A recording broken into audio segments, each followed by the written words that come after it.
அனைவருக்கும் வணக்கம். இன்றைக்கி நம்ம ஆன்மீக பகுதியில் என்ன பார்க்க போகிறோம்னு பார்த்திங்கன்னா, சரஸ்வதி பூஜையை பற்றி தான் பார்க்க போகிறோம்.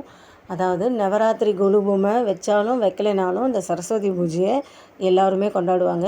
ஏன் எல்லோரும் சரஸ்வதி பூஜையை கொண்டாடுறோம் அப்படின்னு பார்த்திங்கன்னா, சரஸ்வதின்றவங்க எல்லாருக்குமே கல்விக்கான கடவுள் இல்லையா? அந்த கல்வின்றது எல்லாருக்கும் ஞானத்துக்கான கடவுள். அப்போது அந்த ஞானன்றது எல்லாருக்கும் கண்டிப்பாக தேவை இல்லையா?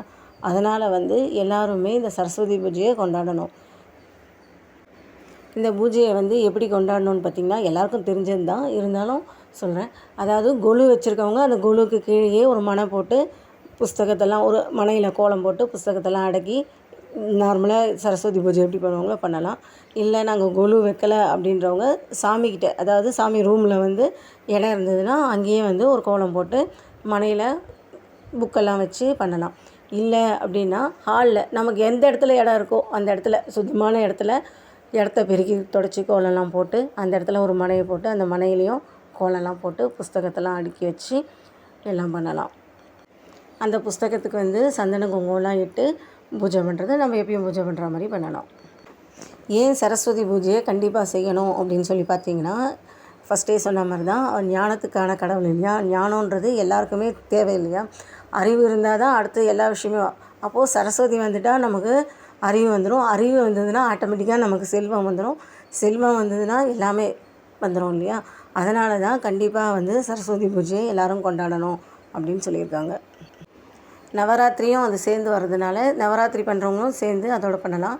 இல்லை நான் இப்போ சரஸ்வதி பூஜை மட்டும்தான் பண்ணுறேன்றவங்க கண்டிப்பாக பூஜையை முடிச்சுட்டு சாயந்தரம் யாராவது கூப்பிட்டு சுமங்கலிகளுக்கு வெத்தலை பாக்கு கொடுக்கலாம், ரொம்ப நல்லது. அடுத்த நாள் பார்த்திங்கன்னா விஜயதசமி. விஜயதசமி ஏன் கொண்டாடுறோம் அப்படின்னு பார்த்திங்கன்னா, இந்த 9 நாட்களும் அம்பாள் போர், அதாவது மகிஷாசுரனோட போராடி வெற்றி பெற்ற நாள் விஜயதசமி. அதனால் நம்மளும் எவ்வளோ வாழ்க்கையில் போராட்டங்கள்லாம் இருக்குது இல்லையா? அந்த போராட்டங்கள்லாம் நமக்கு வெற்றி பெறணும் அப்படிங்கிற ஒரு எண்ணத்தில் கொண்டாடுறது தான் விஜயதசமி. ஸோ அன்றைக்கி விஜயதசமி அன்றைக்கி நம்ம முக்கியமாக கடைகள்லாம் ரொம்ப இதுவாக செய்வாங்க. என்னென்னா அன்றைக்கி கடைகள்லாம் வியாபார ஸ்தலம் இல்லையா? நல்லா வெற்றி பெறணும் அப்படிங்கிற ஒரு எண்ணத்தில் பண்ணுவாங்க. அன்றைக்கி பொரி கடலை இதெல்லாம் வச்சு நைவேத்தியம் பண்ணுவாங்க. அதே மாதிரி பார்க்கும்போது நம்ம வீட்லேயும் அன்றைக்கி பூஜை செய்யலாம். கொலு பொம்மை வச்சுருக்கவங்க விஜயதசமி அன்றைக்கி ராத்திரியில் அதை 2 பொம்மையாவது படுக்க வச்சணும்னு சொல்கிறது ஒரு சாஸ்திரம். இந்த விஜயதசமியை ஆயுத பூஜை அப்படின்னும் சொல்லுவாங்க. ஏன்னா நம்மக்கிட்ட இருக்க எல்லா பொருட்களையும் வச்சும் நம்ம பூஜை பண்ணுவோம். அது இப்போது சப்போஸ் டெய்லரிங் பண்ணுறாங்க அப்படின்னா அந்த கத்திரிக்கோல் மிஷினு அதுக்கும் சேர்த்து பூஜை பண்ணுவாங்க. ஆயுதம்னா நம்ம அதை வச்சு நம்ம தொழில் செய்கிறோம் இல்லையா? அதெல்லாம் மேன்மேலே பெருகணும் அப்படிங்கிறதுனால ஆயுத பூஜைன்னு சொல்லுவாங்க அதை விஜயதசமி.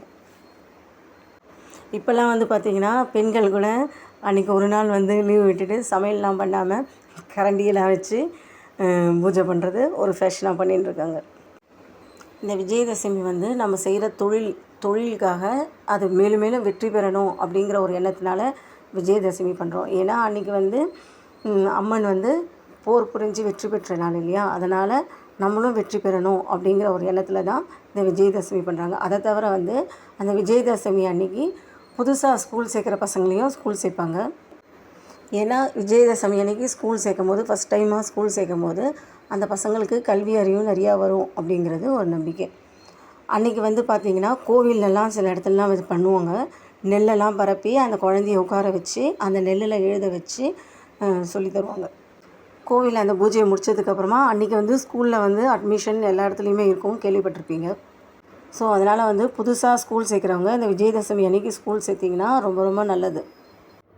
சரஸ்வதி பூஜை செய்கிறதுக்கான டைம் என்னென்னு பார்த்தீங்கன்னா 1/10/2025 அன்றைக்கி காலையில் 9:15 10:15 மாதிரியும் நல்லாயிருக்கு. இல்லைன்னா சாயந்தரத்தில் 4:15 4:45 5:45 வரையும் நல்லாயிருக்கு. விஜயதசமி 2/10/2025 அன்றைக்கி கடையிலலாம் பூஜை போடுவாங்க. அன்றைக்கி காலையில் பார்த்திங்கன்னா காலைல 6லேருந்து 7:30 வரையும் யமகண்டம் வருது. அப்புறம் 1:30லேருந்து 3 மணி வரையும் ராவுகாலம். ஸோ அந்த டைம் இல்லாமல் பார்த்து நல்ல நேரமாக பார்த்து நம்ம யூஸ் பண்ணிக்கலாம். நல்ல நேரம் அப்படின்னு பார்த்திங்கன்னா 12:30லேருந்து 1:30 மணி வரையும் நல்லாயிருக்கு நேரம். இந்த மாதிரி வீடியோலாம் உங்களுக்கு பிடிச்சிருந்ததுன்னா லைக் பண்ணுங்கள், ஷேர் பண்ணுங்கள் ஃப்ரெண்ட்ஸ். ஓம் நம சிவாய, ஓம் நம சிவாய, ஓம் நம சிவாய.